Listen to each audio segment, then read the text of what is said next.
Waalaikumsalam warahmatullahi wabarakatuh. Alhamdulillah nahmaduhu wa nasta'inuhu wa nastaghfiruh wa na'udzu billahi min shururi anfusina wa min sayyiati a'malina may yahdihillahu fala mudilla lahu wa may yudlil fala hadiya lahu. Asyhadu an la ilaha illallah wahdahu la syarika lah wa asyhadu anna Muhammadan abduhu wa rasuluh.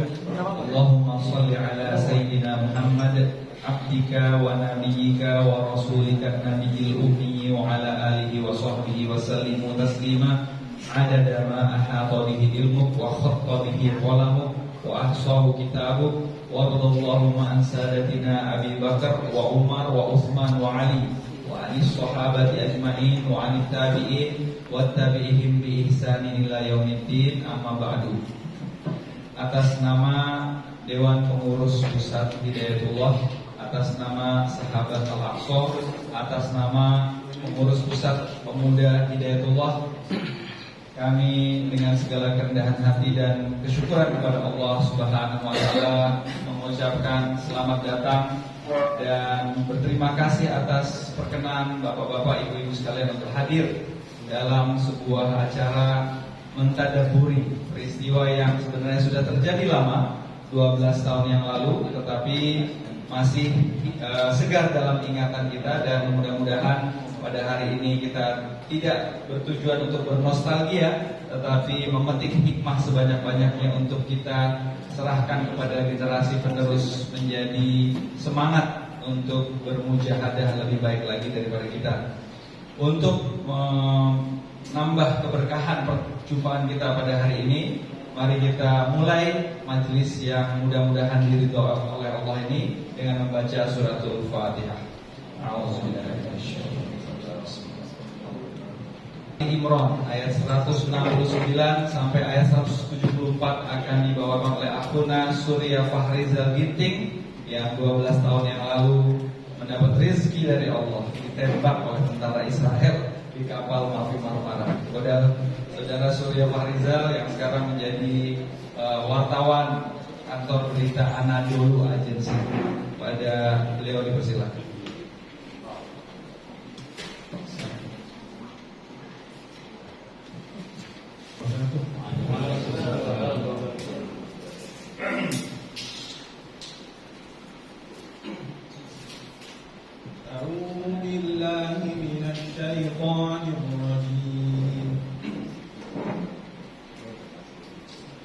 ولا تحسبن الذين قتلوا في سبيل الله أمواتا بل أحياء عند ربهم يرزقون فرحين بما آتاهم الله من فضله ويستبشرون بالذين لم يلحقوا بهم من خلفهم ألا خوف عليهم ولا هم يحزنون يستبشرون بنعمة من الله وفضل وأن الله لا يضيع أجر المؤمنين الذين استجابوا لله والرسول من بعد ما أصابهم القرح للذين أحسنوا منهم واتقوا أجر عظيم الذين قال لهم الناس إن الناس قد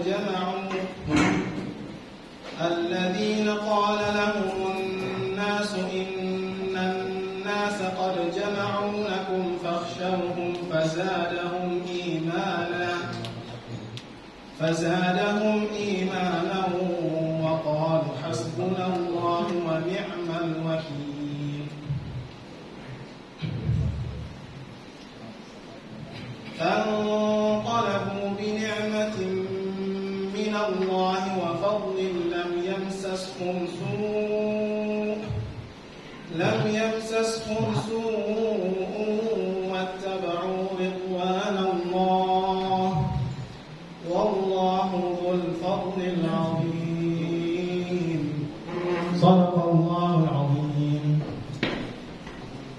Assalamualaikum warahmatullahi wabarakatuh.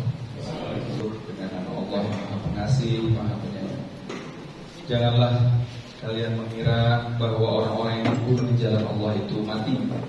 Bahkan mereka itu hidup di sisi Tuhannya dengan mendapat rezeki. Mereka dalam keadaan gembira disebabkan karunia Allah yang diberikannya kepada mereka, dan mereka bergirang hati terhadap orang-orang yang masih tinggal di belakang yang belum menyusul mereka, bahwa tidak ada kekhawatiran terhadap mereka dan tidak pula mereka bersedih hati. Mereka bergirang hati dengan nikmat dan karunia yang besar dari Allah, dan bahwa Allah tidak menyia-nyiakan pahala orang yang beriman,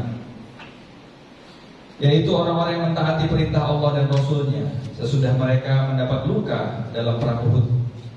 Bagi orang-orang yang berbuat kebaikan di antara mereka dan yang bertakwa adalah pahala yang besar, yaitu orang-orang yang mentaati Allah dan Rasul, yang kepada mereka ada orang-orang yang mengatakan, sesungguhnya manusia telah mengumpulkan pasukan untuk menyerang kalian, karena itu takutlah kepada mereka.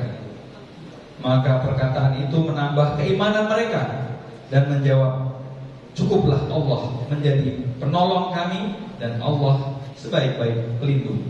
Hasbunallah wa ni'mal wakil. Maka mereka kembali dengan nikmat dan karunia yang besar dari Allah. Mereka tidak mendapat bencana apa-apa. Mereka mengikuti keridhaan Allah, dan Allah mempunyai karunia yang besar. Allahumma arhamna bil Qur'an waj'alhu lana imama wa nuran wa hudan wa rahmah. Allahumma dzakirna minhu ma nasina wa 'allimna minhu ma jahilna warzuqna tilawatahu ana al-laili wa atrafan nahar waj'alhu lana hujjatan ya rabbal alamin. Hadirin sekalian yang dimuliakan Allah, mudah-mudahan mutiara-mutiara ayat tadi menjadi ruh utama dari majelis kita ini dari awal sampai akhir, sehingga hasil dari pertemuan kita ini adalah kebaikan semata-mata. Hadirin sekalian yang dimuliakan Allah, latar belakang dari acara ini adalah kejadian 12 tahun yang lalu, subuh 31 Mei 2010. Penjajah Zionis Israel menyerang rombongan kapal yang bernama Freedom Flotilla atau Armada Kebebasan, yang terdiri dari 6 kapal, 3 kapal penumpang dan 3 kapal barang yang membawa bantuan kemanusiaan menuju pelabuhan Gaza. Kapal-kapal ini adalah keputusan dari rakyat yang bergerak dari 32 negara, di mana mereka telah sampai pada batas kesabarannya menyaksikan pemerintah dan negara-negara tidak ada yang mengambil tindakan atas kezoliman Israel terhadap rakyat Gaza yang berjumlah hampir 2 juta orang, dikepung selama 4 tahun pada waktu itu, dan kemudian mereka memutuskan untuk berusaha menembus kepungan itu. 600 orang relawan kemanusiaan dari 32 negara itu membawa lebih dari 10.000 ton bantuan berbentuk makanan, obat-obatan, alat sekolah, pembalut wanita, pampers bayi, bahan bangunan, peralatan medis, termasuk kursi roda dan lain-lain. Menurut siaran resmi penjajah Zionis Israel, mereka mengerahkan 19 speedboat atau perahu cepat berisi masing-masing 7-9 serdadu, 2 kapal fregat perusak, 2 kapal selam, dan 2 helikopter Sikorsky pengangkut pasukan komando untuk menyerang kapal-kapal kemanusiaan itu. Serangan di subuh hari itu mengakibatkan 9 orang terbunuh, 1 orang lagi wafat setelah koma selama 3 tahun, dan lebih dari 50 orang luka-luka parah dan ringan. Setelah mengalami penyiksaan, kemudian dijemur di atas kapal selama 6 jam, diinterogasi dan disekap selama lebih dari 48 jam, dan kemudian penjajah Zionis Israel mendapatkan tekanan internasional terutama dari Republik Turki. Penjajah Zionis Israel memutuskan untuk membebaskan ratusan kapal relawan tersebut, kecuali beberapa orang yang masih dirawat di kawasan yang dijajah oleh Israel, termasuk Surya Fahrizal dari sahabat Al-Aqsa dan wartawan majalah Hidayatullah, yang ditembak di dadanya, dan Emil Okvianto Baharudin dari Komite Indonesia untuk Solidaritas Palestina yang tertembak di tangannya. 12 orang relawan Indonesia ikut Freedom Flotilla, semua berada di kapal utama Mavi Marmara. Peringatan 12 tahun ini bukan untuk bernostalgia. Peringatan ini bertujuan untuk menjadikan semangat berkorban dan kerinduan mati syahid para syuhada Mavi Marmara sebagai ilham bagi generasi muda. Hadirin sekalian yang dimuliakan Allah, untuk kesempatan pertama dan memuliakan para syuhada, kita mengundang Saudara Ismail Songgur yang sekarang sudah terhubung secara online. Bisa ditayangkan Pak Mansur. Saudara Ismail Songgur ini adalah Ketua Yayasan Mavi Marmara atau Mavi Marmara Foundation yang berkedudukan di Turki.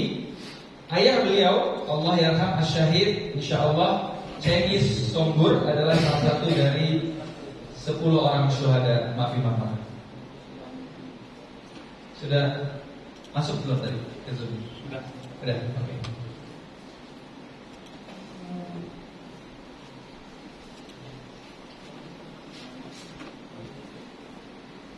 Assalamualaikum brother.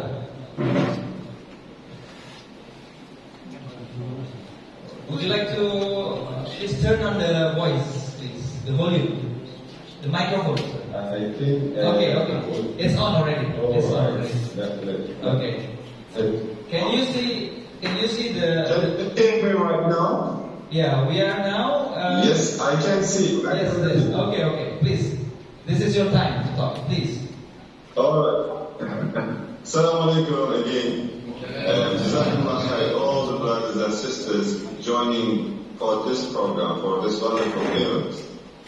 And Alhamdulillah, I'm the chairman of Marmara Foundation, and that is the responsibility from our elder brothers and fathers. So, just shortly want to explain what is the Mavi Marmara. Marmara is and further flotilla from the 37 different countries, with a different language, with a different culture. People joined from all around the world and went to try to go to Gaza for just humanitarian. And in 2010, end of May, Israeli occupation forces, the Zionist forces, attacked to the humanitarian convoy and killed 9 people at rate. So one of the brothers, he stayed around 4 years in coma, and he passed away, he became shaheed. So within after attack, 10 brothers became shaheed and 56 of them seriously injured. So Mavi Marmara basically doesn't have any religion. Marmara doesn't have any religion. Marmara doesn't have any language. Marmara doesn't have any culture. Marmara just a symbol for the freedom, just symbol for the Gaza, symbol for Qudus and Palestine. So since 2010, from all over the world, people still joining us and supporting for the dawah of Palestine. But we have to say very shortly, since few days, we are following very seriously the Madi of Palestine, Madi of Israel. And this is the first time, just yesterday it happened, for the flag voting, the Zionist Jewish wish to the Masjid al-Aqsa and trying to, attack to the Palestinian, and it was, it was so strangely. They are trying to attack all the all sisters and even the uncles, the children. They are trying to attack. So what it is showing us, it is very simple and clear. Israel doesn't have any story. Israel doesn't have any piece of peace. Israel doesn't have any liability. Israel doesn't have how can I explain, any freedom for other nation. Israel doesn't give any right for the other nation or other colors. So it is very simple. we have to be from the side where we are. We are the side of the Palestinian, we are the side of the Muslim, we are the side of the those brothers who are attacking, or we will be side of the Zionists. In this one, there is no middle. You have to be in one side. So it should be a call from here. And it is not a sacred knowledge, it is not a sacred information. We will again move for Gaza. Maybe by ship, maybe by airplane, maybe by bicycle, doesn't matter. But again, we will move for Gaza, for Palestine. And that's why we want to hear, we want to see from you brothers the support. Because if we want a peace in the Middle East, if we want a peace in Palestine, if we want a peace in all over the world, we have to finish the Zionist occupation. Otherwise, that's very simple. We cannot find any peace. That's why I just want to ask, I just want to take all supports from you brothers, from the through social media, from the other platforms, and inshallah we will move again for the Palestine. The other issues, as you know, we have some members from the Malaysia, Indonesia, and also from Philippines side. So I just want to again thanks to those brothers who joined Freedom Flotilla, who raised our flag, who raised Palestinian flag, and who raised awareness for the Muslim Ummah. And wallahi, that was, even sometimes we are speaking with the brothers. Yes, it was very easy for us to join, to convoy to Gaza, because, we are very close with Palestine, just few thousand kilometers. But for you guys, for you people who are coming from Indonesia, Malaysia, it's almost 10, 12 or 15,000 kilometers away. And you people just move from that place, move from your home and came to Turkey, joined to the Freedom Flotilla. That was something, wonderful, bro. So that's why I just want to thanks again all the brothers and Brother Zikrullah again here to be part of Freedom Flotilla, to create awareness for the Palestinians, for the Muslim Ummah. Thank you so much, brother. Yeah, Brother Ismail, Alhamdulillah, joining with us now, the leadership of Executive Central Board of Hidayatullah Movement, with the President, Dr. Nasirul Haq, and also the Chairman of the Majlis Shura of Hidayatullah Movement, Ustaz Hamim Tohari, and also brothers and sisters from Sahabat Al-Aqsa, and all brothers and sisters, and among them also Professor Daud Rashid, who is going to visit you soon, inshallah, in Istanbul. And all ustaz, all ustazah, all brothers and sisters here, also very thankful for the leadership of Turkish people, leading the way to the freedom and the liberation of Masjid Al-Aqsa and Baitul Maqdis. Please send our salam to President Recep Tayyip Erdogan. Takbir! Allahu Akbar. Padahal dia kritis sama Erdogan. Baik, terima kasih. Thank you so much. Tasyakuran. Jazakumullah. Jazakumullah. Thank you for joining us. Assalamualaikum. Assalamualaikum. Brother, we also pray. All of us also pray that everyone of Shuhada will be accepted by Allah, including your father. Inshallah, your father will be met by all of us in Jannatul Firdaus. Inshallah. Assalamualaikum. Assalamualaikum. Salam. Ya, secara ringkas beliau tadi menyampaikan terima kasih secara khusus kepada rakyat Indonesia, Malaysia, Filipina yang ribuan kilometer jauhnya dari Palestina dan dari kawasan yang disucikan oleh Allah Subhanahu wa taala itu, tetapi memberikan dukungan yang tidak kalah semangatnya bagi pembebasan Masjidil Aqsa. Yang juga beliau sampaikan tadi bahwa untuk mencapai perdamaian dan keadilan di seluruh dunia, mengakhiri penjajahan yang terjadi di Palestina adalah suatu langkah yang sangat serius dan sangat vital. Selama penjajahan Israel atas Palestina masih terjadi, maka perdamaian dan keadilan di dunia tidak akan bisa ditegakkan. Foto-foto syuhadanya masuk.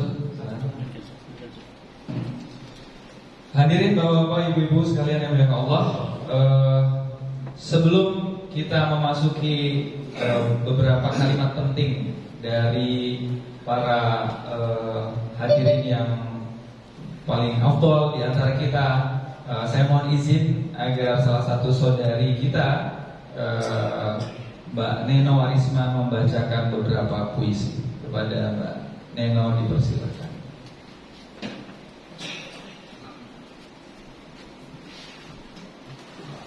Terima kasih para ustadz semuanya yang saya hormati, terkhusus sahabat saya Mbak Biji Kerola dan istri Ude yang lusa besok akan terbang lagi ke Turki. Saya mendapatkan amanat nih sedikit karena hal ini berkait ya, dan ini saya tulis semampu saya, sebisa saya untuk mendukung semangat yang saya nggak punya. Saya kan nggak punya, saya cuma bisa nulis sedikit, tapi semangat dan perbuatannya saya nggak punya. Itu bapak-bapak dan ibu-ibu yang punya. Ya. Ini tulisan saya. Seorang lelaki tua di atas kursi roda mengajaknya berjiwa baja. 22 Maret 2004. Langit Gaza membara. Di muka jalan rumah sederhana, sebuah kursi roda didorong seorang anak muda, Abdul Hamid namanya. Ibunya sudah meminta agar ayahnya sholat di rumah saja karena langit Gaza kian membara. Tapi tubuh ringkih di atas kursi roda itu memang tak pernah gentar pada apapun saja. Ia katakan, apakah lantaran pesawat-pesawat tempur ini lalu lalang di atas kepala kita, lantas surutkan langkahku?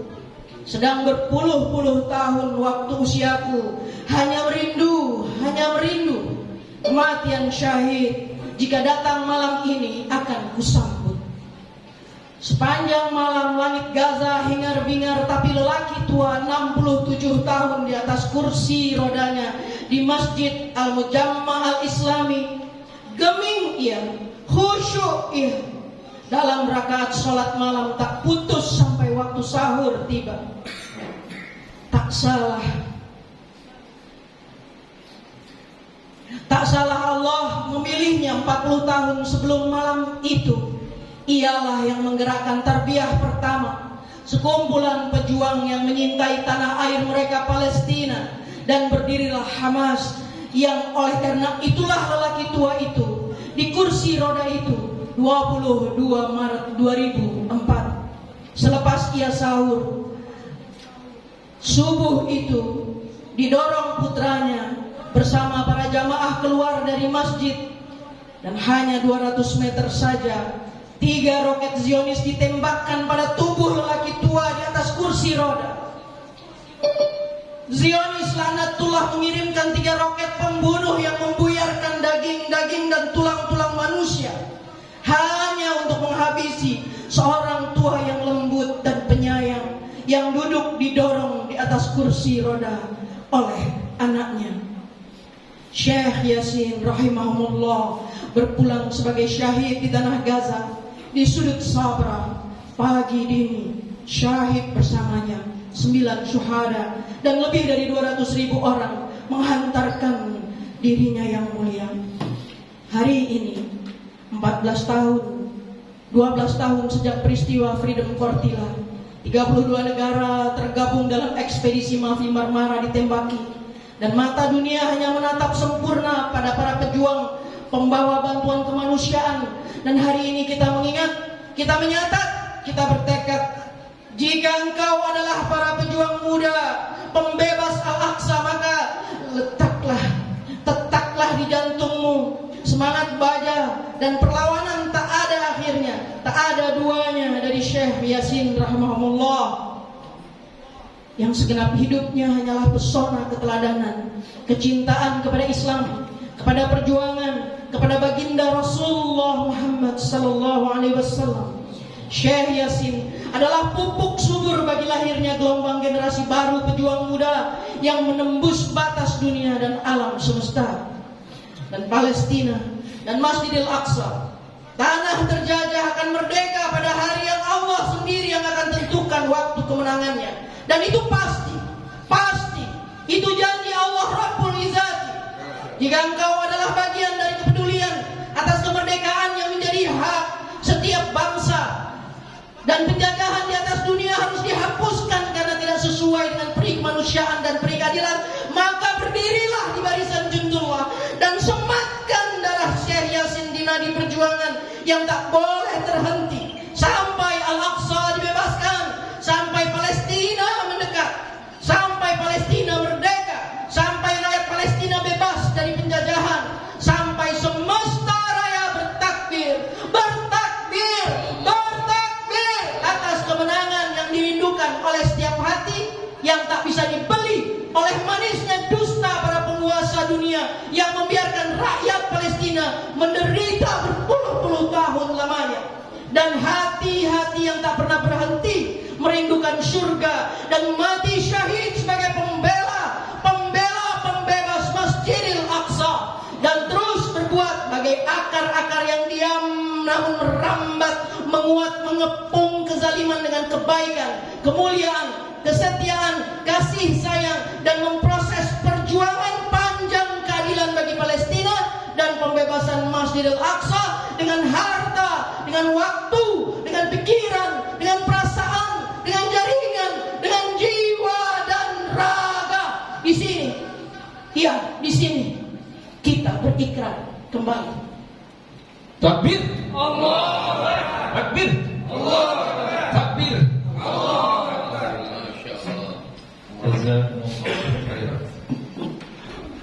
Kadang-kadang kaum ibu lebih singa daripada kucing. Alhamdulillah. Baik, terima kasih Bunda Neno atas puisinya yang indah itu. Masya Allah, menggugah dan membahana, menggerakkan insya Allah. Saya lihat tadi banyak yang meneteskan air mata. Mudah-mudahan Allah catat air mata yang menetes itu sebagai pendaftaran diri kita semua menjadi barisan mujahidin insya Allah. Bapak-bapak, ibu-ibu sekalian yang dimuliakan Allah, mungkin bisa ditayangkan sedikit ya, yang 15 menit Mansur. Tapi kita putarnya nggak usah sampai 15 menit ya. Ini adalah suasana beberapa malam sebelum ya penyerangan. Ini sebenarnya kalau udah pakai pelampung ini malam itu sudah mau diserang. Jadi tengah malamnya pukul 11 sudah diumumkan bahwa ada beberapa kapal penjajah Zionis Israel yang mengikuti. Itu ibu-ibu yang pakai ini pagi harinya nih, subuh harinya. Jadi film ini direkam dan kemudian oleh Culture of Resistance, seorang produser film, produser video dokumenter namanya Iyara Lee, seorang perempuan bukan muslimah dari Chili, keturunan Cina. Ya, Allah kadang-kadang itu ya, wa ma ya'lamu junuda rabbika illa huwa. Gitu. Kadang-kadang tentara Allah itu ternyata Allah saja yang tahu gitu. Nah, ini adalah tangga yang terkena darah para syuhada. Yang film ini sebenarnya panjangnya video ini 1 jam lebih, tetapi ini yang kita putarkan hanya yang 15 menit. Tapi juga mungkin kita potong-potong, nggak semuanya kita tayangkan untuk melanjutkan sambutan yang berikutnya dari Ketua Umum DPP Hidayatullah Shahibul Bait Ustadz Dr. Nasirul Haq LCMA. Kepada beliau dipersilakan. Silakan di pause dulu Mas Mansur.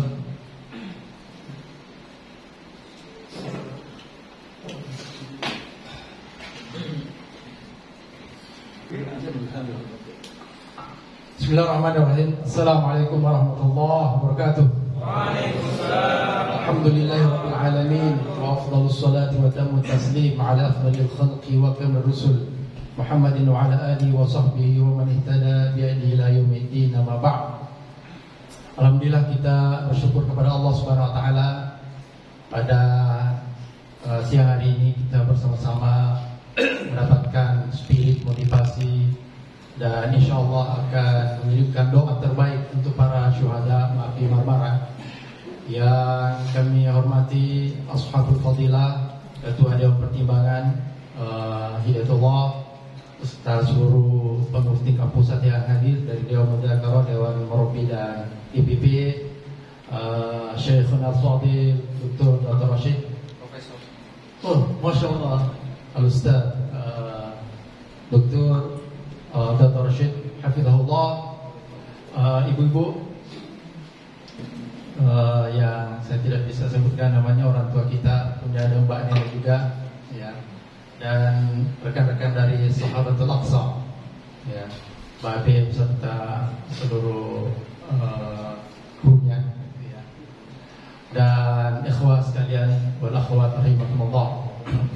Atas nama Dewan Pengurus Hidayatullah tentu saja bersyukur menjadi tuan rumah dari acara yang sangat bersejarah ini, dan ini menjadi motivasi dan spirit bagi kita mendengarkan ayat yang dibacakan tadi dalam surah Ali Imran 169 sampai 171 yang Allah turunkan untuk menghibur Rasulullah SAW dan para sahabatnya setelah terjadi perang Uhud, di mana kita tahu banyak para sahabat yang syahid pada saat itu. Kalau tidak salah ada sekitar 70 orang, dan pemimpin munafikin pada saat itu Abdullah bin Ubay bin Salul selalu menyebar provokasi bahwa saya memang menganjurkan agar tidak keluar ke Uhud untuk berperang, tetapi kalian kaum muslimin tetap saja ngotot dan akhirnya kalian terbunuh. Maka Allah SWT menghibur, wala tahsabanna alladhina qutilu fi sabilillahi amwata bal ahya'un 'inda rabbihim yurzaqun. Ya. Mereka adalah orang-orang yang dimuliakan oleh Allah Subhanahu wa taala.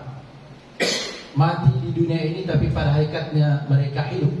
Hidup di akhirat dengan roh-rohnya yang berterbangan di surga, dan juga hidup rohnya di dunia ini. Syekh Ahmad Yasin misalnya, beliau sudah tidak ada, beliau sudah syahid, tapi rohnya terus mengalir dalam diri generasi muda hingga akhir zaman insyaallah, sampai Palestina dibebaskan biidznillah taala.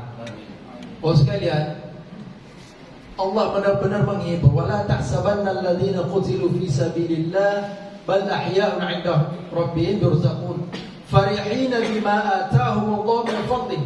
Yang menarik ini karena Allah Subhanahu wa taala menyatakan bahwa syahadah yang diperoleh orang-orang yang terbunuh di jalan Allah itu adalah fadlu min Allah, min fadlih. Jadi dinisbatkan kepada nikmat Allah.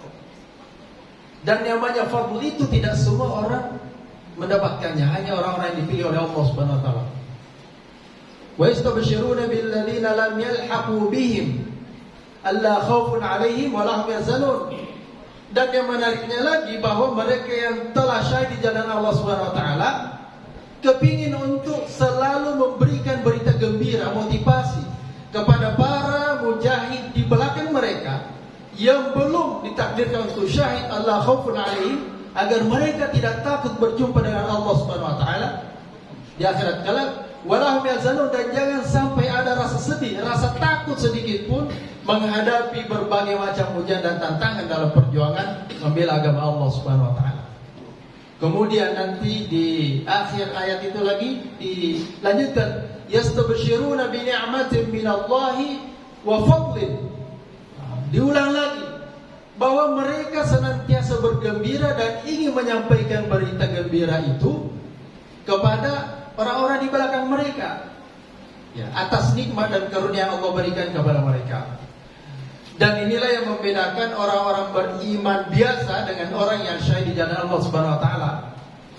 orang-orang yang syahid itu ya sebelum masuk surga dia sudah menikmati kenikmatan surga. Disebutkan dalam sebuah hadis riwayat Al-Hakim bahwa asyuhada'u ya inda bahwa para syuhada itu berada di pinggir sungai, di babil jannah, di depan pintu surga.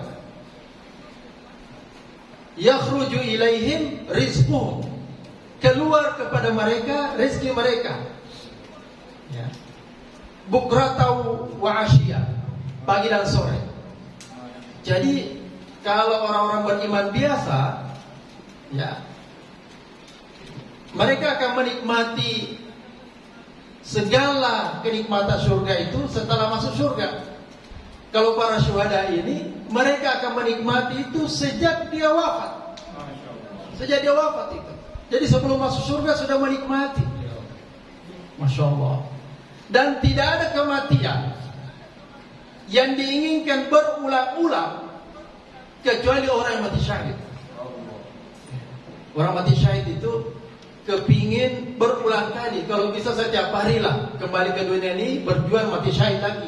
Saking nikmatnya.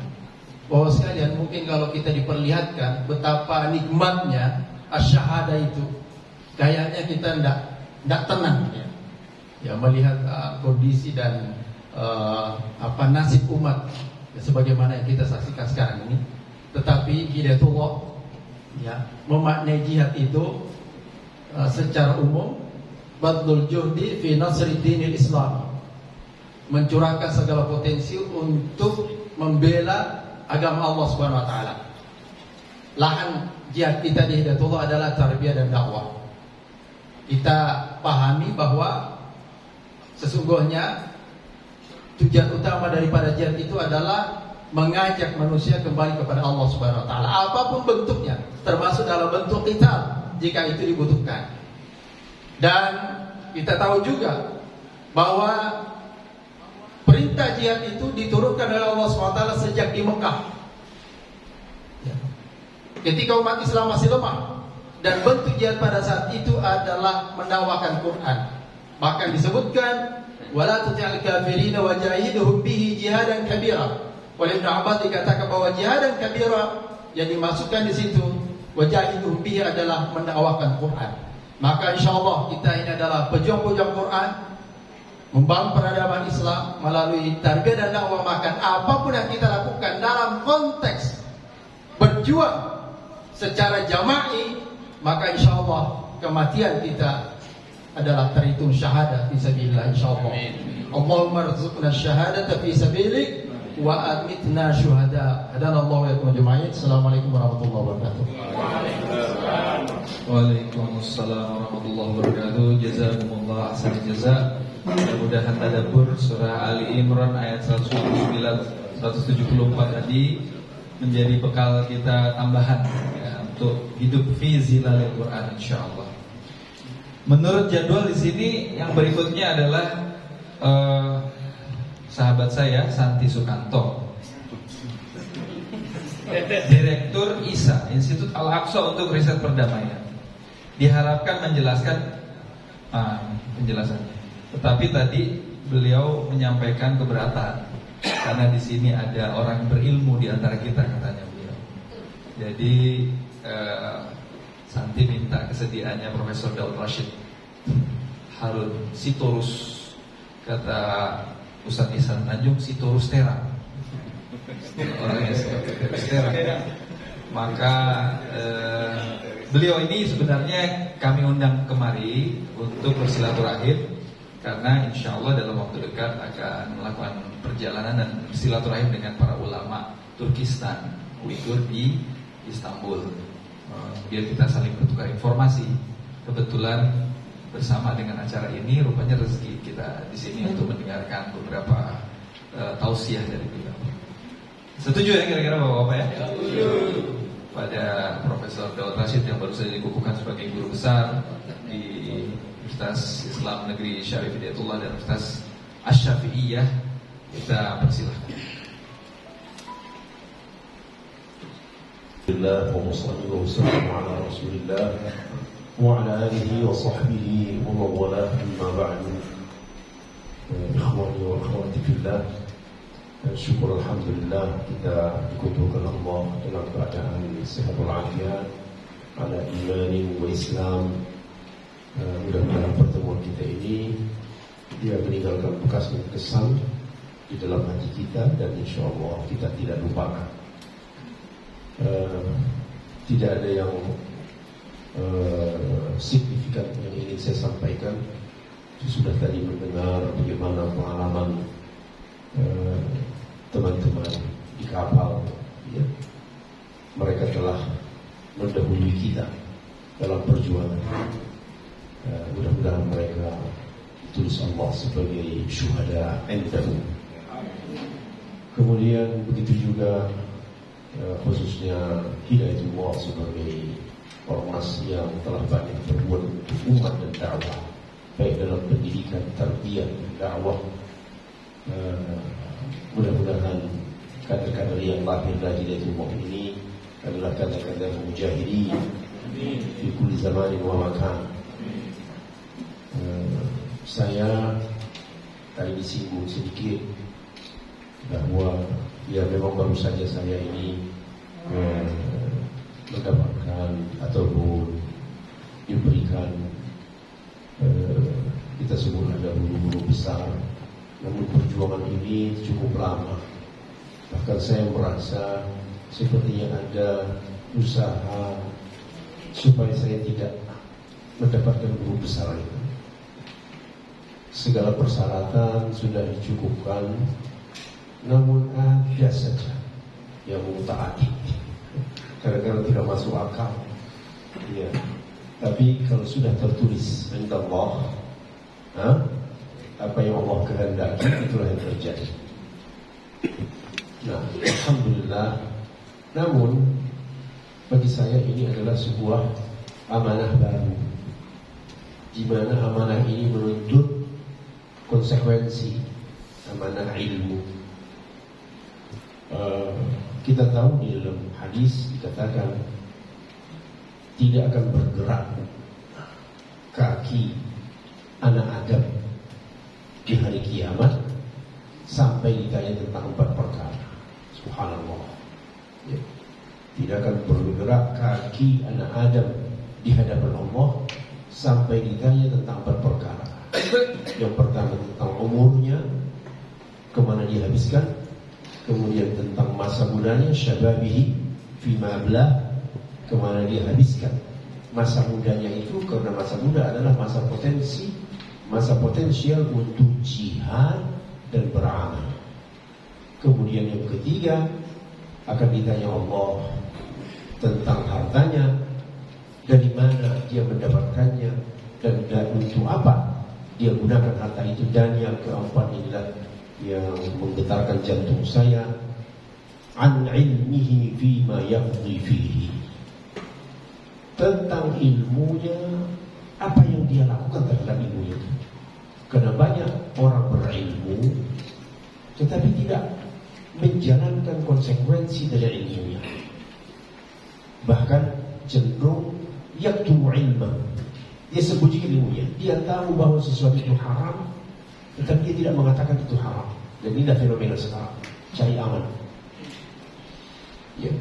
Di samping ada lagi fenomena berikutnya yang memutarbalikkan ilmu. Masya Allah, kita ini hidup di zaman fitnah. Jadi ada orang yang menyembunyikan ilmu dan ada sejumlah manusia yang memutarbalikkan ilmu, tahrif. Dan mereka ini tidak tanggung-tanggung, orang-orang yang mempunyai gelar akademik tertinggi di kampus-kampus, sehingga dengan gelar itu mereka melakukan yang mungkin kita sebut ya memutarbalikkan al-haq, tanbisul haq bil batil, memutarbalikkan yang hak menjadi batil. Lalu dengan gelar itu mereka mendapatkan dukungan dari pihak-pihak tertentu dan korbannya luar biasa. Sebagaimana antum dengar ada yang namanya moderasi beragama. Ini salah satu produk mereka. Ya, sebuah proyek besar. Hampir seluruhnya perguruan tinggi Islam ya di Indonesia ini berlomba-lomba memasyarakatkan moderasi beragama. Tujuannya untuk melemahkan umat Islam dalam beragama. Mereka masuk melalui pendidikan tinggi, melalui kurikulum, melalui penelitian, melalui jurnal, memasyarakatkan moderasi beragama. Dan moderasi beragama ini tidak ditujukan kepada orang-orang luar Islam. Hanya yang jadi sasarannya adalah kaum muslimin. Karena pada hakikatnya mereka gerah melihat umat Islam ini makin lama makin bersemangat dalam menjalankan Islam. Mereka tidak kuat, mereka gerah. Dalam pandangan mereka, kalau umat Islam dibiarkan begitu saja, tidak dihambat, mengancam sekularisme dan liberalisme di semua negeri muslim. Dan itu sudah pasti bahan kajian mereka, bukan hanya asumsi mereka. Kita lihat saja kota-kota besar di Indonesia, bagaimana dalam 20 tahun ini, Masya Allah, sahwah Islamiyah yang luar biasa.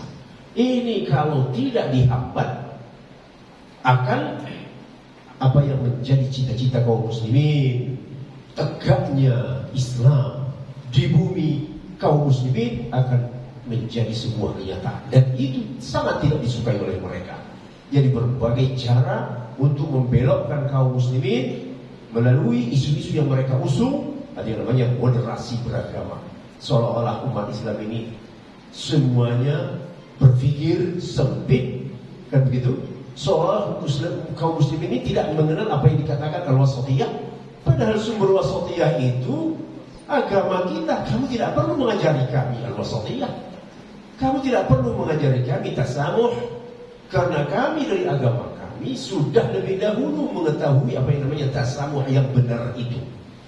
Apa yang namanya al-wasatiyah yang benar itu kami sudah faham betul dari awal. Kamu tidak perlu mengajari kami.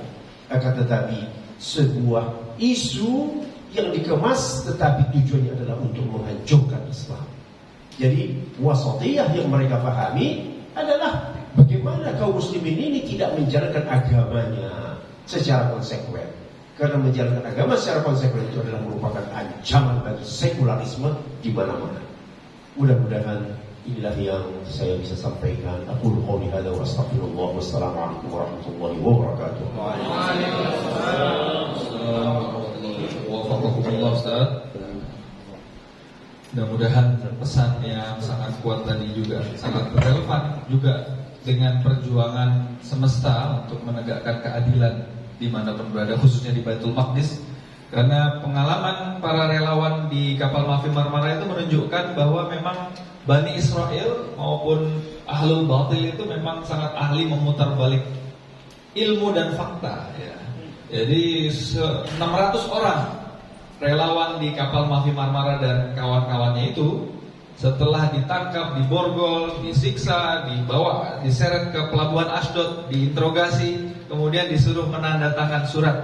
Isinya surat itu apa? Waktu itu dalam bahasa Inggris, bahasa Arab dan bahasa Turki, kalau nggak salah, disuruh pilih dan kemudian suruh tanda tangan. Yang nggak mau tanda tangan, ada yang digebukin, ada yang ditendang, disiksa dan sebagainya. Isinya apa? Isinya mengakui bahwa seluruh relawan itu melakukan pelanggaran hukum, yaitu masuk ke wilayah Israel tanpa izin. Padahal kapal itu diserang di perairan internasional dan kemudian dibajak, dirampok oleh mereka. Nah, ini memang bangsa Yahudi, bangsa Bani Israel yang Yahudi ini memang luar biasa keahliannya dalam memutarbalikkan fakta. Ada beberapa hadirin al-fudhala yang masih akan kita hadirkan, tapi kita minta izin untuk melanjutkan tadi beberapa video untuk merasakan kembali dekatnya apa yang terjadi. Ini saya minta izin untuk menceritakan beberapa orang dari para peserta ini. Ibrahim Bilgen itu seorang kakek, ya, seorang reparator elektronik, alat elektronik di kotanya. Ali Haidar Bengki itu seorang dai, ya, seorang dai yang bisa berbahasa Melayu, syahid. Kemudian Cevdet Kiliclar itu seorang wartawan Turki yang bertanggung jawab pada ruang wartawan di kapal Mavi Marmara, sahabat kami. Çetin Topçuoğlu ini yang di tengah sebelah kiri ini adalah pelatih tim nasional taekwondo Turki. Ya. Jadi beliau di kapal itu berdua dengan istrinya, Çetin dengan Jidem. Jidem seorang ibu yang berani bersama suaminya itu datang. Selamat datang Pak Duta Besar Zainul Bahar Nur. Ahlan wa sahlan. Silakan Pak, maju ke depan di sini Pak. Silakan. Ahlan wa sahlan. Itu juga seorang pengusaha, tapi relawan. Kemudian yang paling kanan di tengah itu Fahri Yildiz, umur 43 tahun, itu petugas pemadam kebakaran, ya, tapi menjadi relawan kemanusiaan. Kemudian Cengiz Songur yang pojok kiri bawah itu adalah ayahnya saudara Ismail Songur yang tadi memberikan sambutan, seorang pengusaha juga. Kemudian Cengiz Akyus, ini seorang pegawai negeri. Dan yang terakhir Furkan Doğan, ini syahid termuda, umur 18 tahun, baru lulus SMA dan mau masuk fakultas kedokteran. Ditembak 5 butir peluru di wajahnya oleh tentara Israel.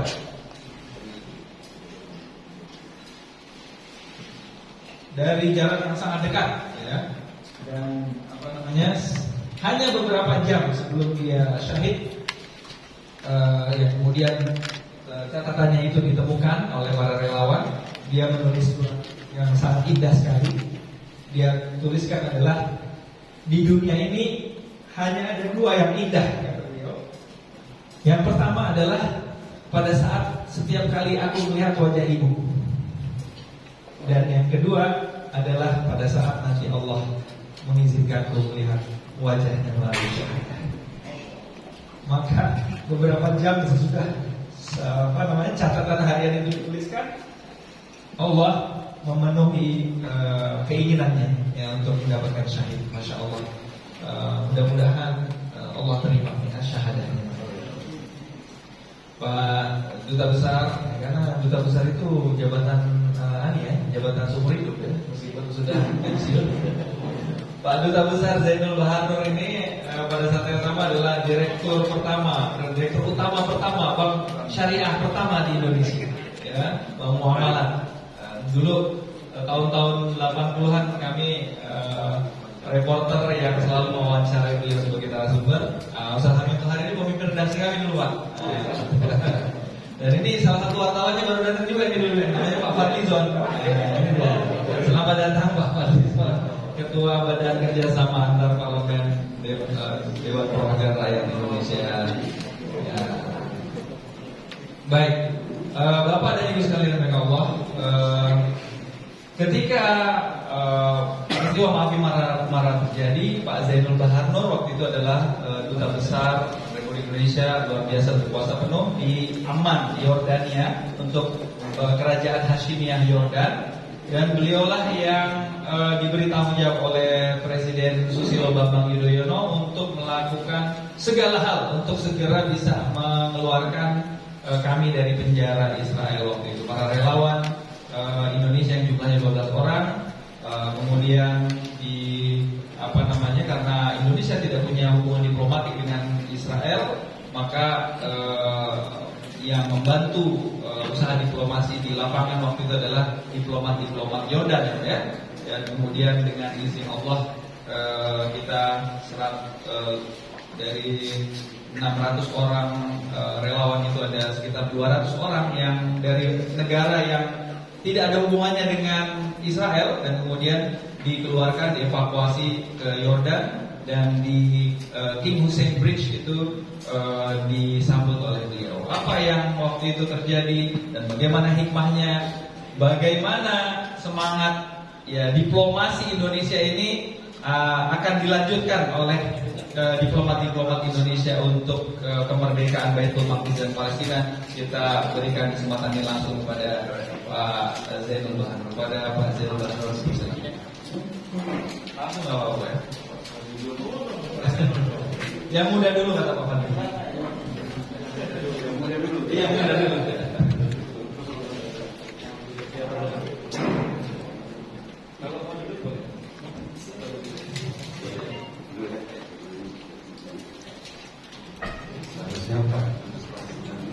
Ya, belum hadir beliau. Jadi tadi pagi Pak Zainul Bahadur mengejutkan kita. Beliau menelpon langsung Dubes Palestina, Pak yang mulia Zuhair Al-Shud.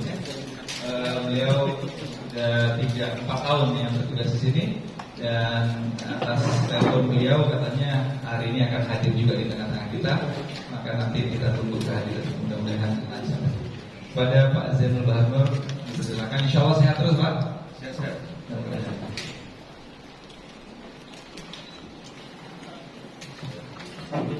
Bismillahirrahmanirrahim. Alhamdulillahirrahmanirrahim. Wassalatu wassalamu ala rasulillah.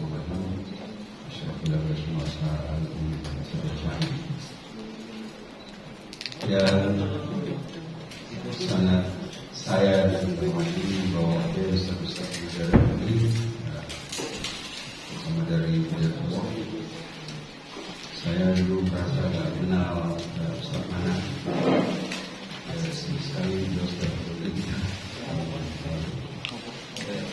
Pak Dizon, waktu melihat ada undangan yang diposting ada nama Pak Fadli, saya pikir saya harus hadir. Saya jumpa Pak Fadli dan semua yang hadir hari ini. Assalamualaikum warahmatullahi wabarakatuh. Terus terang waktu Pak Wisnu menguzan dan WhatsApp bahwa ada acara 12 tahun peristiwa Marmara, saya surprise juga, tapi gembira juga. Seharusnya tidak ditunggu 12 tahun, mungkin 5 tahun sekali kita bikin acara itu.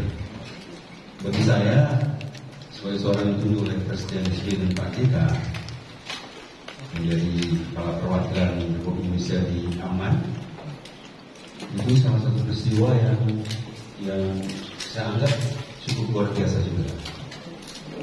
Ketika kami mendengar berita Mati Marmara, dan di situ ada beberapa orang kawan-kawan kita yang berjuang untuk Palestina, dan Kemenlu mungkin yang cepat mengambil sikap dan tidak mudah untuk kemudian kita bisa berhasil mengevakuasi sudah ada 15 atau 17 orang, 12 orang dari Tel Aviv, dari Israel. Maka acara ini saya kira penting sekali. Pak Isi mengingatkan saya di dalam WhatsApp-nya untuk hari ini kita tidak berbicara nostalgia. Saya katakan ya bukan nostalgia, tapi ini sebuah peristiwa historik yang memang harus diingat ulang. Saya usulkan untuk pada awal pembahasan ini diuraikan tentang peristiwa tersebut. Saya ingin untuk datang cepat, maaf. Saya 2 kali sudah operasi katarak di Bapak Rizal. Kanan sebulan lalu, minggu lalu kiri, dan saya harus ke Dr. Maya Susmata sekitar kiri ini untuk konsultasi. Tapi banyak sekali periksa ini, periksa itu, sehingga saya agak terlambat dan mohon maaf. Saya tahu Pak Fatih pasti pakai batik, tidak sempat lagi kita pakaian, atau saya sampai di tempat. Bapak sekalian, saya tidak tahu apakah Israel pada ketika itu cukup dalam ikhlas itu melepas semua mereka-mereka yang berjuang untuk Palestina. Karena ketika itu Israel memblok Gaza Strip, dan dengan kapal Mati Marmara mereka masuk ke dalam, tapi belum sempat masuk ke dalam diserang oleh angkatan Israel, sehingga terjadi bukan baku tembakan dari mereka semua. Saya tidak tahu apakah hadir hari ini Pak Surya. Ada Pak Surya. Tadi baca. Oh ini dia Pak Surya, Masya Allah. Maju depan, tangan dulu. Pak Surya. Jadi kalau mau maksud pahlawan itu ya Pak Surya, karena perutnya ditembak, Dada. ditembak oleh seorang Israel.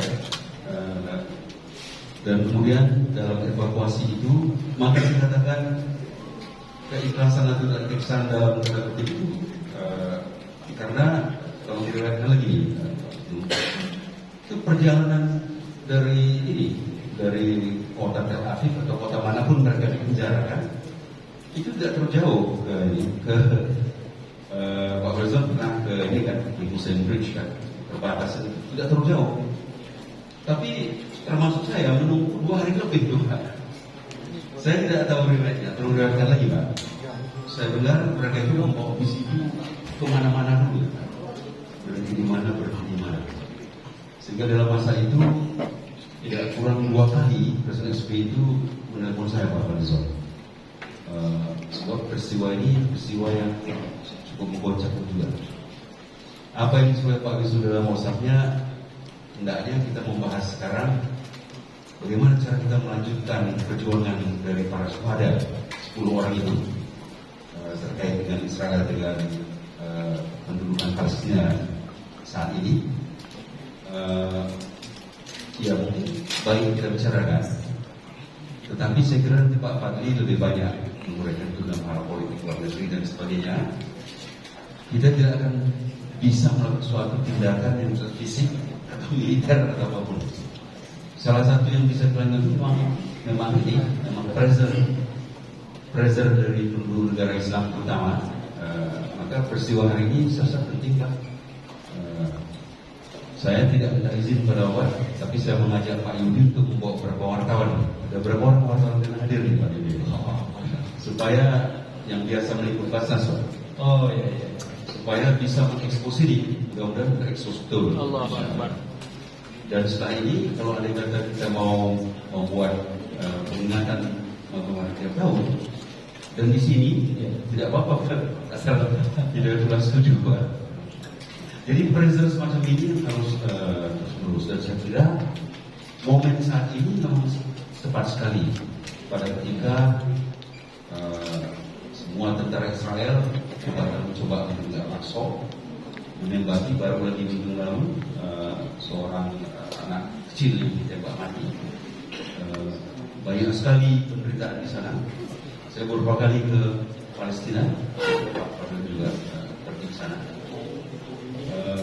Yang baik sebetulnya atau masih ditolong Allah SWT bahwa beberapa orang Palestina ini yang hidup di negara luar itu cukup berhasil.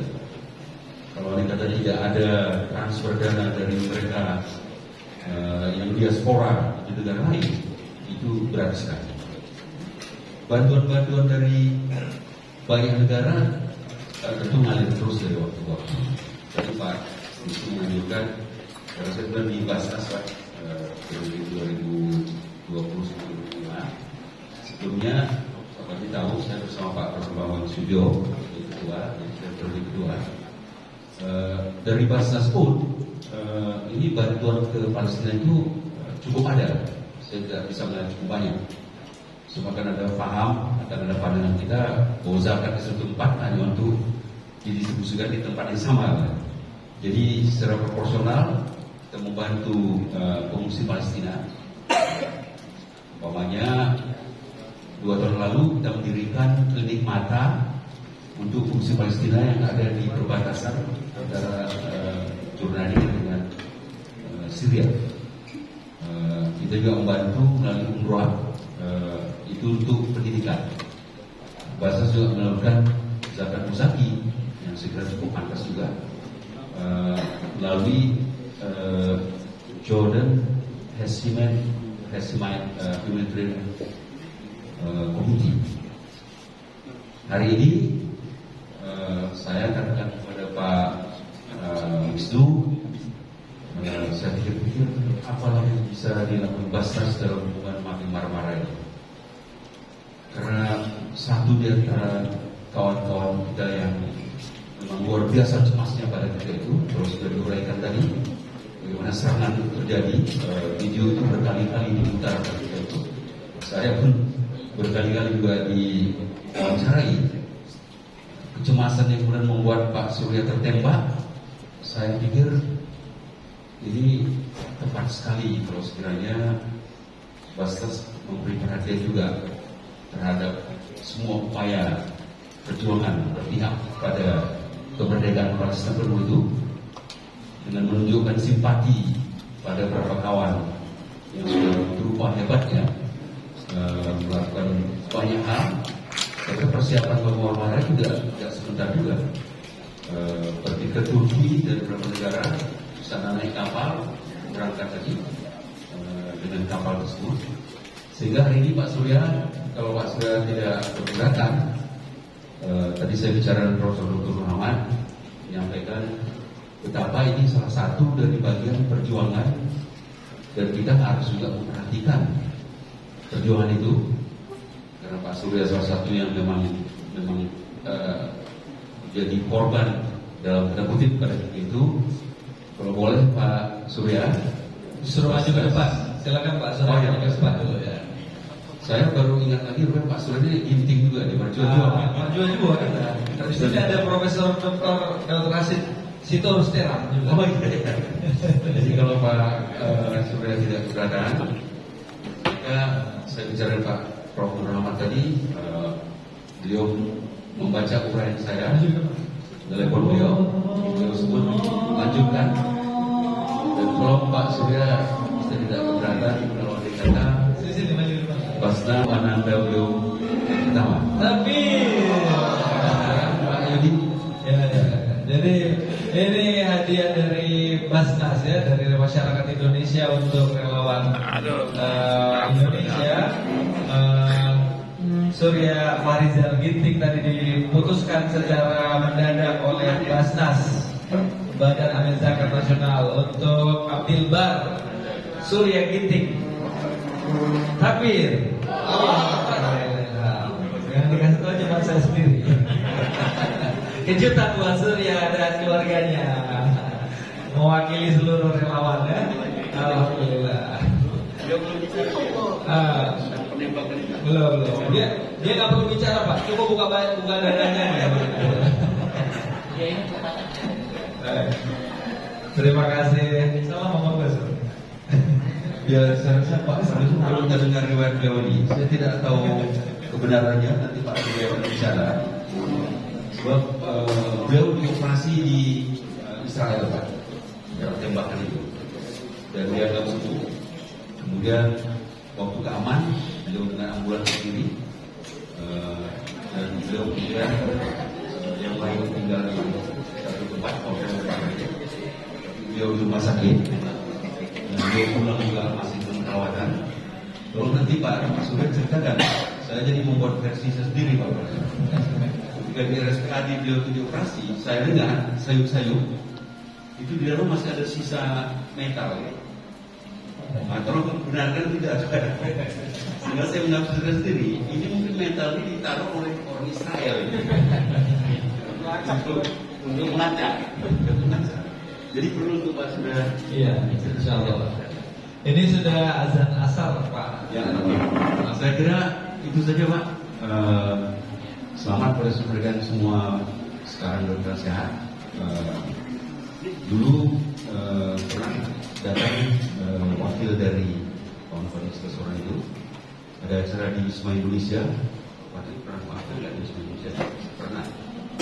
Ada seorang profesor namanya Hamid Hunaidi. Beliau juga terharu. Beliau guru besar sastra dan membuat puisi yang menyedihkan. Saya akan mencari nanti. Masya Allah. Dari kita ada beberapa buku yang sudah terbitkan. Saya kira itu saja lah. Karena sudah absen juga. Baik. Terima kasih, mohon maaf kalau ada beberapa hal yang terasa kurang dan tidak tepat. Assalamualaikum warahmatullahi wabarakatuh. Iya Pak, sudah terima ya waktu itu ya Pak saya. Tapi ini mau diserahkan lagi diwakili oleh pemimpin redaksi majalah Suara Hidayatullah sekarang, Pak Ahmad Damanik. Nah, ini di sini ada pemimpin redaksi majalah Hidayatullah di waktu itu ya, Pak Mahadi ya. Itu yang waktu itu ke Yordan itu. Nah, Bapak, ini generasi mudanya ya. Kalian memperkenalkan pemret yang baru. Ibu silakan maju ke depan Bu.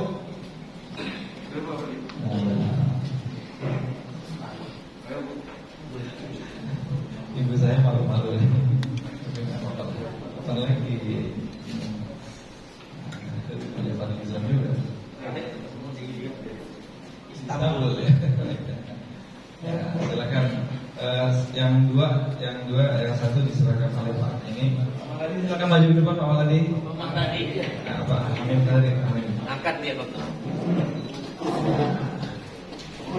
Pak Mahladi, ini dulu yang jemput Surya Farizal ini Pak.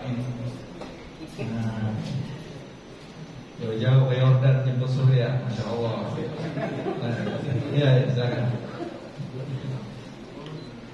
Takbir. Allah. Ahmad.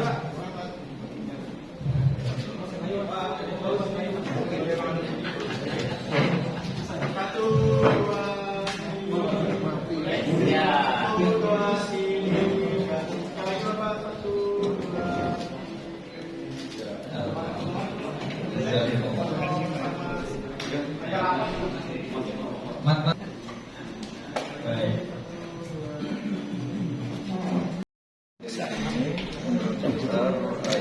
Dia menyerempet paru-paru, merobek diafragma, terus ini juga di sini.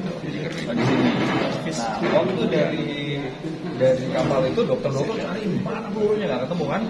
Nah, kemudian dia angkat. Ini dalam keadaan ditembak begitu, suruh berdiri, suruh jalan sendiri, bukan digotong, suruh jalan ke helikopter dia bilang. Ini celana dia melorot-melorot tuh. Dia dibawa ke helikopter, dibawa sepanjang perjalanan helikopter tuh dikeluarin darah ini ya, dari sini tuh dikeluarin 1 liter lah, keluar, hampir 1 liter lah. Keluar ada begitu operasi hilang, bangun dari rumah sakit Israel, Rambam Haifa Hospital, Rambam Hospital. Ada nggak berani tulisan? Oh iya. Kalau tulisan takutnya nggak banyak. Soalnya itu dia. Wih.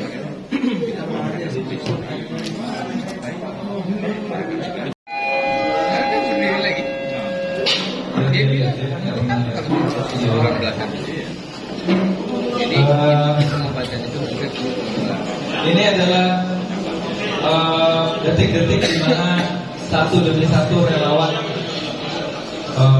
berguguran. Ada 9 orang yang langsung tewas ketika, mudah-mudahan Allah berikan syahidnya. Yang lain sehat. Ini adalah seorang relawan dari Amerika yang menunjukkan buklet yang diambil dari kantong tentara Israel. Isinya adalah foto-foto dan nama-nama orang yang harus ditangkap dan dibunuh pertama kali. Jadi ini operasi yang sangat-sangat dirancang dengan sangat rapi sekali, karena di buku ini lengkap top list ya, orang-orang paling penting di kapal itu yang harus ditangkap dan kalau ketemu dibunuh. Gitu.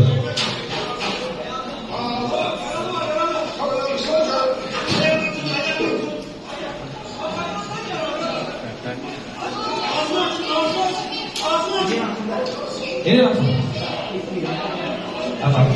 Oh ini udah enggak. Jadi waktu dia mau nyerang, waktu tentara Israel mau nyerang, semua frekuensi satelit di jam, diputus semua. Tapi semua ini rekaman ini, video ini Emil Okvianto Baharudin, relawan Komunitas Indonesia untuk Solidaritas Palestina, dia tangannya tertembak pada saat berusaha menyemprot tentara Israel dengan pemadam kebakaran dengan air. Ini dokter diantaranya dari Malaysia, Dr. Syed Halim, sahabat kita yang juga menjadi bagian dari tim medis di kapal Mafi Marmara. Jadi karena pemerintah dan negara-negara Muslim maupun bukan Muslim tidak melakukan pembelaan kepada keadaan dikepung, maka mereka bergerak ke rakyat ini. Ini adalah asisten dari seorang pastor gereja Ortodoks Palestina, Ilarion Pucci. Ini adalah asistennya. Ini beberapa relawan dari Yunani, dari Swedia, dari Spanyol, teman-teman. Jadi dari ini kawan dari Malaysia, ini kameramen dari Malaysia. Ini teman-teman yang terlambat masbuk ya, sholat subuh. Ini peringatan 12 tahun. Semua diperintahkan sejak jam 11 malam untuk pakai pelampung karena ada kemungkinan tentara Israel nggak pakai bak bimbu langsung tenggelamkan kapal, karena itu waktu itu di tengah laut mereka bisa dengan mudah melakukan itu. Iya Mas Safir. Ada yang Ini adalah salah satu relawan yang tertembak cukup parah. ada banyak yang Usman juga.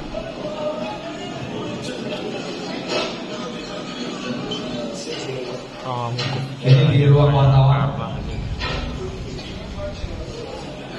Kamu yang nentuin dapat duit. Ini relawan dari Maroko. Nah, ini beberapa detik sebelum dia syahid ini. Çetin ini adalah pelatih tim nasional taekwondo Turki. Kemudian tertembak.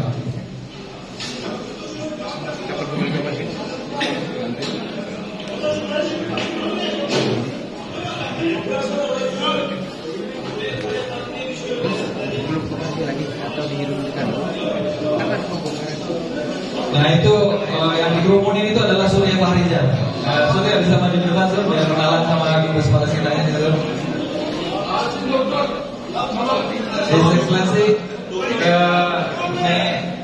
may I introduce you waifuka bi Surya Fahrizal, ahad min musibah في رصاص إسرائيل وهو دمه الآن في فلسطين إن شاء الله. هو الآن صحفي لوكالة أنادولو تركيا.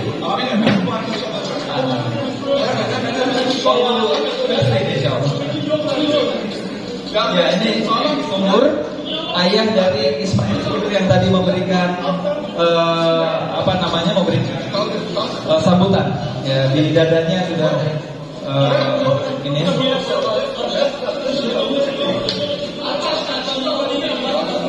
Ada lebih dari 56 orang yang luka parah. Ini dia Surya waktu itu.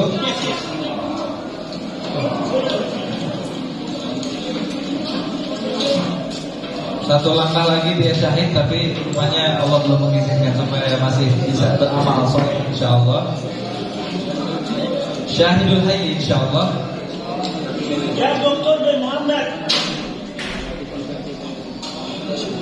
Jadi dicari itu ada lubang pelurunya, tapi pelurunya nggak ada. Dicari-cari di mana, ternyata pelurunya yang menembak Surya itu menembus dada, kemudian menyenggol paru-paru, merobek diafragma, dan kemudian bersarang di dekat ginjal di sini. Waktu itu dia lagi menolong seorang relawan Turki yang terkena tembakan, malah dia sendiri kena juga.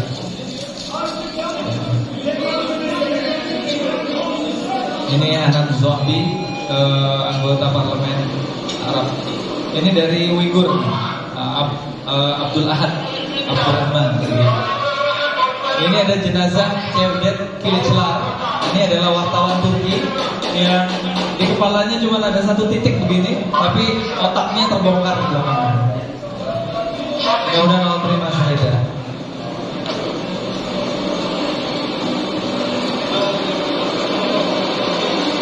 Semua relawan yang ada di kapal ini sudah diminta pernyataan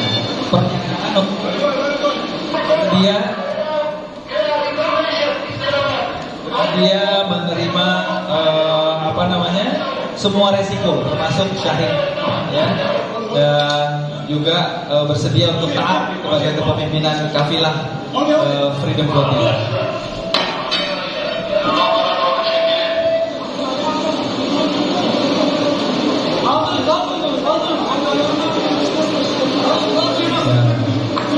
Diisikan suara.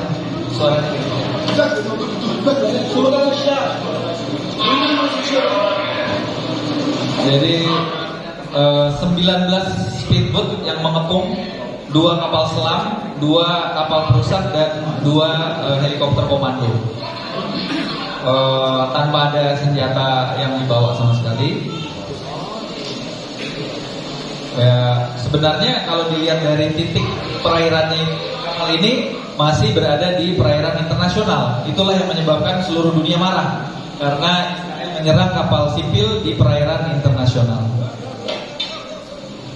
Ya, setelah nanti sekitar pukul 8:30 pagi, akhirnya tentara Israel berhasil masuk ke anjungan kapal dan menodongkan senjata ke arah kepalanya kapten kapal. Dan kemudian ketika Amir perjalanan, yaitu Presiden IHH Fehmi Bulenedere mengatakan, oke, kita jangan menambah lagi korban, sudah cukup korban jatuh, maka kita hentikan perlawanan. Dan kemudian seluruh relawan diminta untuk masuk ke dalam dek. Ini semua yang berjaga-jaga sudah langsung disuruh masuk ke dalam, karena 2 tentara Israel sudah berhasil ditawan oleh relawan. Ya. Jadi senjatanya dilucuti, digebukin sampai berdarah-darah. Tapi ada yang berusaha untuk membunuh, tapi kemudian kepemimpinan bilang jangan dibunuh. Kemudian diobatin luka-lukanya dan sebagainya, kemudian dikembalikan. Sejak itulah kemudian tentara Israel berhasil menguasai kapal ini. Ini tanda sirine yang menunjukkan bahwa semua harus meninggalkan tempat ribatnya masing-masing dan berkumpul di di dek utama. Palestina, Partai Nurul Nur, pimpinan DPP Hidayatullah, Nasional Hak, dan seluruh jajaran Pak Hamim, tokoh-tokoh senior yang pernah juga menjadi guru-guru saya di sini, bapak-bapak, ibu hadirin sekalian. Saya diundang oleh Ustaz Zikrullah ini ke sebuah acara peringatan yang sangat penting, 12 tahun Mafi Marmara, yang waktu itu mungkin sebagian besar dari kita mengikuti dari pemberitaan, ya, terutama setelah kejadian bagaimana proses evakuasi dari warga negara Indonesia, ya, termasuk yang menjadi korban tembakan Pak Surya dan Pak Zikrullah sendiri dengan Mbak Santi dan kawan-kawan lain ke kedutaan besar kita di Amman, Yordania. Dan kita terus melihat bahwa peristiwa ini cukup menggemparkan. Hingga hari ini saya kira apa yang dilakukan, dan kita setiap hari mengikuti apa yang dilakukan oleh Israel di Yerusalem, di Al-Quds, dan semakin hari semakin brutal, semakin hari semakin biadab gitu ya.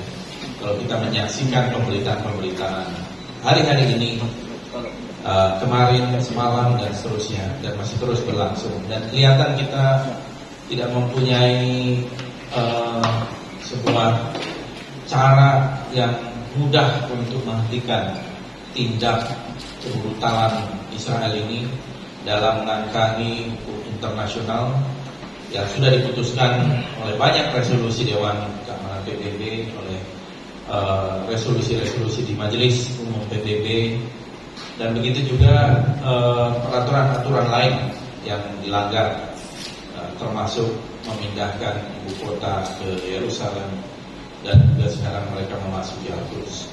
Saya kebetulan di Badan Kerjasama Antar Parlemen DPR RI mempunyai salah satu core tugas untuk diplomasi parlemen, parliamentary diplomasi, sehingga banyak melakukan kunjungan kerjasama dan bicara di berbagai forum internasional. Dan salah satu focal point kita adalah Palestina. Palestina ini menjadi salah satu perjuangan kita di forum-forum internasional, di forum seperti IPU, Interparliamentary Union. Terakhir di bulan November akhir kemarin di Madrid, saya juga mengajukan emergency item tentang Palestina. Tetapi ketika itu karena diadu dengan masalah vaksin equality dengan negara-negara Afrika, ada teman-teman dari ketua-ketua parlemen di negara Arab mendekati saya, termasuk ketua parlemen Turki, untuk kita menunda itu, karena kita tidak ingin Afrika terpecah nanti di dalam hubungan terhadap Palestina. Dan kita juga mempunyai satu forum internasional yang terdiri dari sekitar 40-50 negara, namanya League of Parliamentarians for Al-Quds. Nah, Jadi Liga Parlemen Dunia untuk Al-Quds dan Palestina sebenarnya, di mana ketuanya adalah Syekh Hamid Al-Ahmar dari Yemen. Saya diminta menjadi wakil ketua bersama dengan Nuruddin Nebeti yang sekarang ini menjadi Menteri Keuangan Turki. Jadi kami cukup aktif 10 hari yang lalu juga untuk melakukan parliamentary diplomasi terkait dengan Palestina. Tidak banyak yang bisa dilakukan, ya, kecuali kita membawa isu-isu ini terus hidup di dalam forum-forum parlemen dunia dan juga melakukan resolusi-resolusi dan juga bantuan-bantuan kemanusiaan dalam hal yang sangat terbatas. Apa yang dilakukan oleh teman-teman civil society di Mafi Marmara 12 tahun lalu, saya kira ini adalah sebuah puncak yang atau satu titik poin yang sangat penting gitu. Bagaimana sebuah misi kemanusiaan ke Gaza yang dibawa oleh begitu banyak warga negara dari berbagai negara dan tidak hanya kaum muslimin juga untuk membawa misi kemanusiaan, dan di perairan internasional itu pun diperlakukan dengan keji, brutal dan biadab oleh Israel gitu ya. Nah, bagaimana kalau itu tidak dari berbagai negara multinasional, ya, kita melihat ini terus berlangsung. Saya kira pendekatan dari civil society di Indonesia ini luar biasa, termasuk membangun rumah sakit di Gaza dan juga gerakan-gerakan yang lain yang merupakan bantuan dari masyarakat Indonesia. Ini hal yang sangat luar biasa. Dan ya sekali lagi keterlibatan di Mafi Marmara ini mungkin bagi teman-teman generasi muda di Indonesia menunjukkan bahwa persoalan Palestina bukan hanya persoalan hanya di Indonesia, bukan hanya persoalan hanya di dunia Arab, Timur Tengah, tapi juga banyak simpatisan dari berbagai negara yang lain. Yang terakhir kalau kita lihat yang juga beragama Nasrani sebetulnya, Shirin Abu Akleh, ya, wartawan Al Jazeera yang dibunuh begitu saja. Jadi memang kita juga harus memperluas front menurut saya supaya ada edukasi. Di Indonesia ini kita agak kesulitan karena seolah-olah ini hanya persoalan kaum muslimin gitu ya. Padahal di sana saya kira ini harus menjadi perjuangan bersama juga, dan sehingga akan lebih banyak dukungan di dalam hal tertentu. Saya kira ini sangat kita butuhkan. Tentu saja peran dari civil society di Indonesia ini menjadi satu trigger untuk partisipasi yang sebenarnya sudah diamanatkan oleh konstitusi, seperti yang disampaikan oleh Saudara Zikrullah tadi, bahwa sesungguhnya kemerdekaan itu adalah hak segala bangsa, dan oleh sebab itu maka penjajahan di atas dunia harus dihapuskan karena tidak sesuai dengan prinsip kemanusiaan dan keadilan. Dan kita melihat double standard yang nyata sekali kalau kita lihat Rusia menyerang Ukraina, tetapi mereka diam ketika terjadi Israel menyerbu dengan brutal terhadap daerah Palestina dan merebut rumah-rumah warga Palestina dan seterusnya. Jadi ini adalah satu hal yang saya kira harus jelas. Pertama, kita menuntutnya, kita harus menyebarkan informasi ini seluas mungkin. Kita harus membangun satu solidaritas untuk Palestina dalam hal-hal yang konkret. Tetapi di sisi lain juga satu hari saya kira harus ada langkah-langkah yang lebih besar, langkah-langkah negara, langkah-langkah parlemen. Kita berusaha, tetapi parlemen lebih kepada legislatif, tapi eksekutif. Alhamdulillah saya kira dalam